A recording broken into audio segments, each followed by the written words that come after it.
The long-awaited sequel to Silence of the Lambs, Hannibal. Now you're probably wondering, why did it take 10 years for them to finally make a sequel to Silence of the Lambs? Well, probably numerous of things. Too many script rewrites. They had to wait for Anthony Hopkins to finally become available. Let's face it, he's a busy man. Which one was it? Well, probably all the above. The story's about Clarice Starling, who's still an FBI agent after 10 years, but still hasn't gotten Hannibal Lecter out of her head. Because let's face it, he's like the one who got away. And thinks she has found some new information on his whereabouts through one of his victims, played by Gary Oldman, who Hannibal has disfigured and crippled for life. Hannibal is in Italy working as a museum caretaker, and a corrupt cop stumbles upon his whereabouts. And let me tell you, this cop is so dumb he doesn't even cover his tracks that well. No, he doesn't. He's... How will this all play out? Well, in case you're interested, you'll have to see the movie to find out. But I wouldn't recommend this for a younger viewer, I really wouldn't.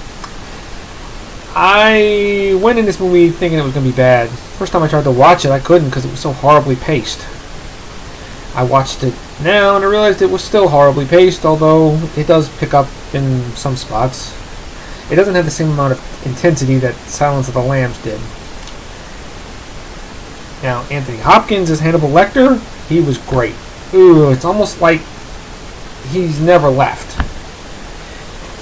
And he played it one more time after this. It's Red Dragon, which I thought was way better than Hannibal.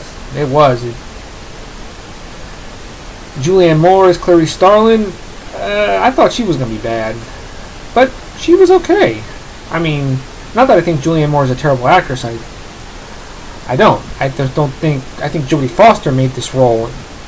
But she did pretty well.